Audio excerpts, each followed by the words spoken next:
Hey guys, it's Chloe. Welcome to another rewatch. As promised, for today's video, I'll be rewatching Yu-Gi-Oh! The 4Kids dub again, since that is the version pretty much all of us know and grew up with. I watched bits and pieces of it as a kid, but didn't get fully into it until I was in college after seeing the Abridged series.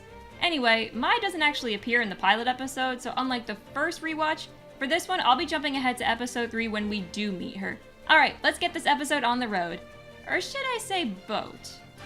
So it starts off with Yugi brooding on the school roof. Well, trying to be brooding, except that he's, well, Yugi. Somehow I managed to pick the one episode that doesn't include Yami, Kaiba, or any dueling for that matter. Pretty much the entire episode takes place either at school or on a boat. Sounds like a boring episode. For those reasons, yeah, a little bit, but it wasn't too bad. But this definitely changed the viewing experience a little bit compared to what we usually expect from Yu-Gi-Oh! It was a total exposition dump, but a useful one to not only send the main characters off on their journey, but to establish all of the recurring characters we'll see throughout the series. It's a good break from the first two duels before they all start taking up 2, 3, sometimes 5 episodes. Anyway, then it flips over to Joey, who's watching a videotape his sister sent him, very early 2000s. This leads to the first of many flashbacks scattered throughout the episode.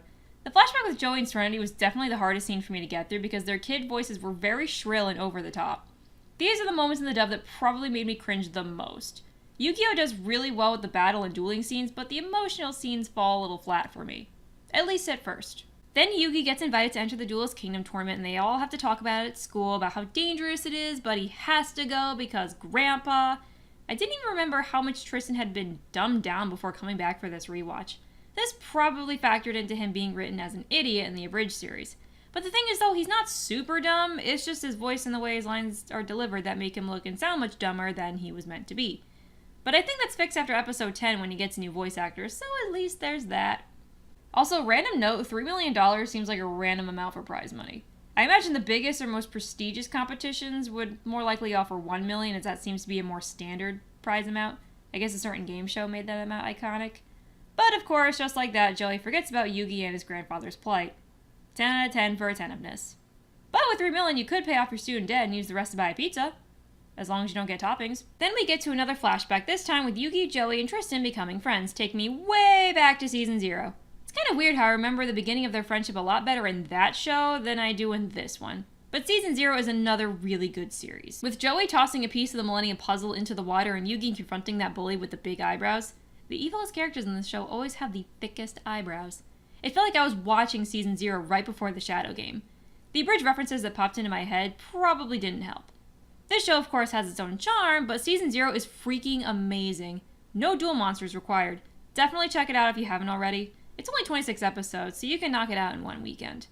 Anyway, they finish it with a quick exchange about how Yugi wishes Joey could go with him, but somehow they'll find a way. Don't worry, the plot will take care of it.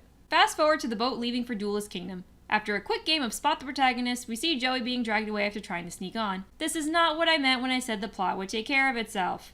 After some rather weak tussling with security, Yugi gives Joey one of his star chips so he can enter the tournament. #friendship. But it's little things like this that make their friendship so adorable. As we saw in the flashbacks last scene, Yugi and Joey are complete opposites, but their friendship works really well. Some might say it shouldn't, but it does. Taya and Tristan sneak on board with no problems, which makes me wonder why Joey didn't just go with them. Probably because there has to be that one guy who tries fighting his way in at the risk of getting arrested, and Joey needs to let off some Brooklyn rage. And then, she arrives.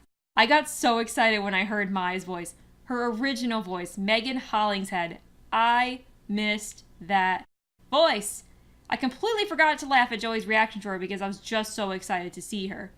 Anyway, Mai mentions that everyone's been talking about Yugi, even though it's only been an episode and a half. That seems way too quick considering social media wasn't a thing yet. How quickly she goes from being really sweet to Yugi and then just shutting down Joey. Her tone changed in just seconds, which made it even funnier. And then the last thing Joey says to her is, "Please crush me," which was ew, but cracked me up again. And in comes Rex and Weevil to talk shit about Joey and the dorky background characters trading cards behind them, which apparently isn't cool to do while playing a trading card game. For two guys shorter than Edward Elric, they talk some pretty big game, which only makes Rex's encounter with Mai funnier and cringier. Speaking of her again, if you look closely, apparently one of the background characters also uses Harpy cards. You can see him holding a cyber shield in his hand. Then Taya and Tristan waste the next scene with some useless dialogue. They see Bakura and question why he's there, with Tristan like, I guess he's in the tournament. Yeah, no shit.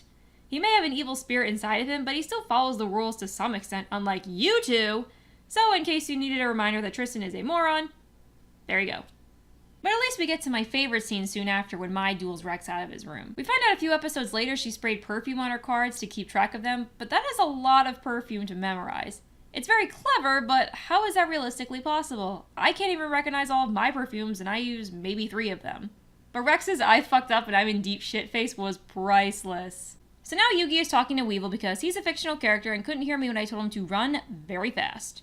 Weevil asks to see his Exodia cards he used to beat Kaiba in the first episode. I feel like Weevil should have been more expressive and given some movement in his arms for emphasis. I wanted to see him fake beg for the Exodia cards, if nothing more than to make him tricking Yugi slightly more believable.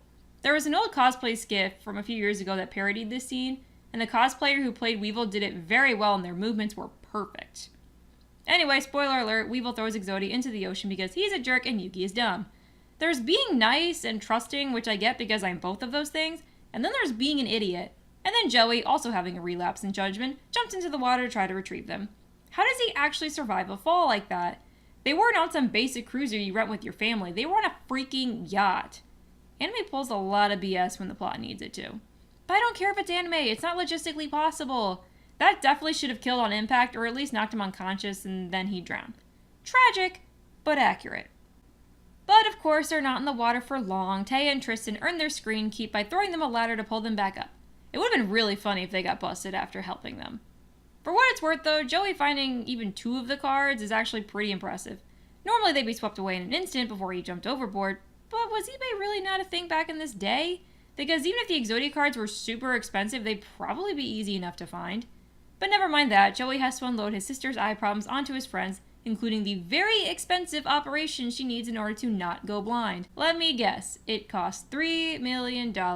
Actually, if this English dub is set anywhere in America, yeah, that sounds plausible. Anyway, as they're approaching the Duelist Kingdom Island, I couldn't help but think that I would have enjoyed this arc a lot more without Taya and Tristan taking up unneeded screen space, because once they step onto the island, 90% of their dialogue and actions are going to be cheering Yugi and Joey on and annoying their opponents. It really cuts into the duels and reduces the dramatic feels that they're supposed to have. Then you have the other 10%, slightly more so for Tristan, going towards random side quests nobody cares about. Anyway, blah blah blah, let's do our best, we'll stick together because we're besties, and that's the episode. Yeah, there's a reason this dub gets ripped on a lot in the Abridged series. Some of the emotional scenes just came out whiny and cliche, but at least that somewhat improves later in the series. Watching this again made me want to see an alternate version where only Yugi and Joey go to Duelist Kingdom, because I feel like that would have cut a decent amount of filler. It was great to hear Megan Holling's head as Mai again. Losing her after season 3 was so disappointing.